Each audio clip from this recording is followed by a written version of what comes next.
నమస్తే, welcome to our channel. నేను రవీంద్ర బాబు. మీరు ఎప్పుడైనా ఎవరికైనా అప్పిచ్చారా? అందుకు గ్యారంటీగా ఒక ప్రామిసరీ నోటో లేదా చెక్కో రాసి తీసుకున్నారా? అయితే ఈ వీడియో మీకోసమే. ఒక్క క్షణం ఆలోచించండి.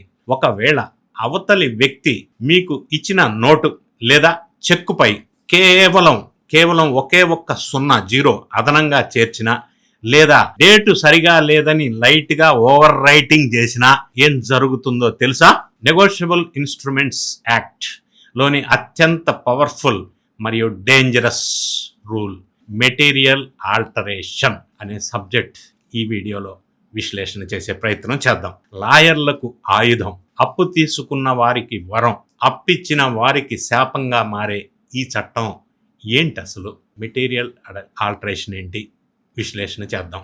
మన దేశంలో నెగోషియబుల్ ఇన్స్ట్రుమెంట్ యాక్ట్ అనే ఒక యాక్ట్ ఉంది. ఆ యాక్ట్లో సెక్షన్ 87 ప్రకారం ఒక ప్రామిసరీ నోట్ లేదా చెక్ లేదా బిల్ ఆఫ్ ఎక్స్చేంజ్లో అవతలి వ్యక్తి సంతకం లేదా అనుమతి లేకుండా చేసే ఏ చిన్న ప్రాముఖ్యమైన మార్పునైనా మెటీరియల్ ఆల్టరేషన్ అంటారు. చట్టం ద్వారా కఠినంగా ఏం చెప్తుంది అంటే, any material alteration renders the instrument void. అంటే ఒక్కసారి మార్పు జరిగిందా ఆ పత్రం చట్టం దృష్టిలో పనికిరాదు, దానికి ఎలాంటి లీగల్ వాల్యూ ఉండదు. ఇది స్పష్టంగా తెలియజేస్తా ఉంది. ఏ మార్పులు దీని కిందకి వస్తాయి అని ఆలోచిస్తే, 1, మొత్తం మార్చటం అమౌంట్ని. అంటే 1,00,000 రూపాయలు నోటు ఉంది అని అనుకుంటే దాని పక్కనే 0 పెట్టి 10 లక్షలు చేయటం, అదొకటి. 2, డేట్ చేంజ్ చేయటం.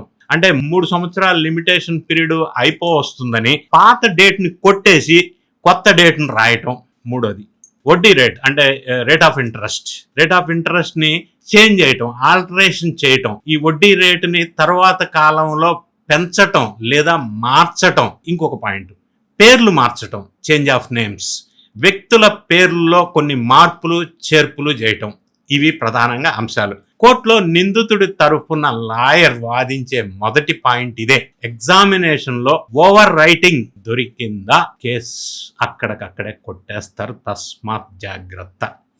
ఇక్కడ మీకు ఒక లాజికల్ డౌట్ రావచ్చు, వాడు నా దగ్గర డబ్బులు తీసుకుంది నిజమే కదా, డేటు మారిస్తే మాత్రం ఇచ్చిన డబ్బులకి ప్రాబ్లం ఏంటి, అది కరెక్టే కదా, మారిస్తే ఏమైతే, డబ్బులు అయితే తీసుకున్నాడు కదా అని ఒక డౌట్ రావచ్చు. కోర్టులు ఎందుకు ఇలాంటి టెక్నికల్ లూప్ హోల్స్ ని ఎంకరేజ్ చేస్తాయి అని అంటే, కోర్టు లాజిక్ వేరు, న్యాయస్థానం దృష్టిలో శాంటిటీ ఆఫ్ ఎ డాక్యుమెంట్ అంటారు.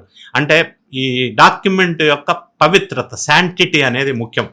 ఒకసారి బాండ్ పేపర్ మీదో చెక్కు మీదో సంతకం అయిపోయిన తర్వాత అవతలి వ్యక్తికి తెలియకుండా అందులో ఒక్క అక్షరం మార్చినా, సింగిల్ వర్డ్ చేంజ్ చేసినా అది ట్యాంపరింగ్ లేదా ఫోర్జరీ కింద లెక్క. ఈరోజు డేట్ మార్చి రేపు సంతకం మార్చలేడా, అమౌంట్ మార్చలేడా? అందుకే చట్టం ఎప్పుడు కూడా ఫెయిర్ ప్లే నమ్ముతుంది. అక్రమ మార్గంలో నిజాయితీని నిరూపించలేరు అనేది కోర్టులకు ఉన్నటువంటి లాజిక్. అయితే ఇక్కడ ఇంకొక అంశం ఉంది. కొన్ని పర్మిసబుల్ ఆల్టరేషన్స్ ఉంటాయి. అవి పర్మిసబుల్ ఏంటంటే, కొన్ని మార్పులు చట్టబద్ధంగా చెల్లుతాయి, వాటి వల్ల డాక్యుమెంట్ రద్దు కాదు. ఎస్, మీరు విన్నది నిజమే. కొన్ని పర్మిసబుల్ ఉంటాయి. అవి ఏంటంటే, ఇన్కోయట్ ఇన్స్ట్రుమెంట్స్ సెక్షన్ 20. అంటే ఒక వ్యక్తి కేవలం సంతకం చేసి మిగతా వివరాలు, మిగతా అన్ని డీటెయిల్స్ ఖాళీగా, అంటే బ్లాంక్ చెక్ లేదంటే బ్లాంక్ ప్రోనోట్ ఇస్తే చట్ట ప్రకారం ఆ ఖాళీలను వేరే అతను పూర్తి చేయవచ్చును. దీన్ని మెటీరియల్ ఆల్టరేషన్ అని అనలేము. ఎందుకంటే నాకు అవన్నీ చేయటం కుదరలేదు, వేరే వాడికి ఇచ్చాను చేయమని వాడు చేయొచ్చు, అందులో తప్పు లేదు. అందరి అంగీకారంతో చేసే మార్పులు అంటే డాక్యుమెంట్ రాసిన వ్యక్తి అంటే డ్రాయర్, మేకర్ వీళ్ళంతా స్వయంగా మార్పు చేసి దాని పక్కన తన చిన్న సంతకం అంటే షార్ట్ సిగ్నేచర్ అటెస్టేషన్ పెడితే అది చట్టబద్ధంగా చెల్లుతుంది. కొన్ని చిన్న కరెక్షన్ చేయొచ్చు, అక్కడ సైన్ చేయొచ్చు, షార్ట్ సిగ్నేచర్, అప్పుడు ఓకే. సాధారణ తప్పుల సవరణ కొన్ని ఇంకోటి ఉంటాయి. ఒక్కోసారి స్పెల్లింగ్ తప్పుల్ని సరిదిద్దొచ్చు, స్పష్టత లేని అక్షరాలను స్పష్టంగా రాయటం లాంటిది. అంటే దీనివల్ల అసలు మీనింగ్ చేంజ్ అవ్వదు. ఇంకొక పాయింట్ ఏంటంటే క్రాసింగ్ ఆఫ్ చెక్స్. ఇది కూడా పర్మిసబుల్. ఏంటంటే సాధారణంగా చెక్కును పైన కార్నర్లో 2 గీతలు కొట్టి అకౌంట్ పేగా మార్చడం చట్ట ప్రకారం అనుమతిస్తబడుతుంది. అది నేను రాయలేదు వీడే క్రాస్కు చేశాడు అని అనకూడదు, అది పర్మిసబుల్.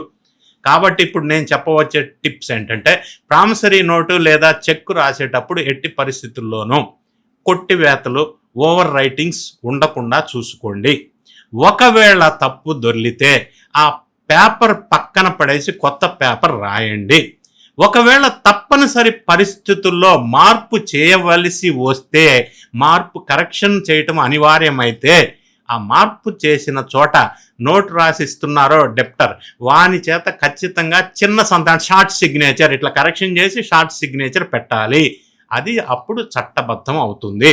అప్పు తీసుకునేవారైనా ఇచ్చేవారైనా సరే డాక్యుమెంట్స్ విషయంలో గుడ్డి నమ్మకాలతో ఉండకండి, అలర్ట్గా ఉండండి. ఇటువంటి విషయాల్లో మీరు మోసపోకండి, ఇటువంటి జాగ్రత్తలు తీసుకోండి అనేది నా భావం. ఈ విషయాలను మీరు దృష్టిలో పెట్టుకోవాలి అని నేను ఎందుకు చెప్తున్నాను అంటే, గతంలో నేను లీగల్ సబ్జెక్ట్ మీద చాలా వీడియోస్ చేసిన సందర్భంలో కామెంట్స్లో చాలా మంది నన్ను ఈ సబ్జెక్ట్ మీద వీడియో చేయమని రిక్వెస్ట్ చేశారు. వారి రిక్వెస్ట్ని మన్నిస్తూ వాళ్ళకి ఆ నాలెడ్జ్ ఇవ్వాలి అనే ఉద్దేశంతో ఈ వీడియో, ఈ సబ్జెక్ట్ నేను చేయటం జరిగింది.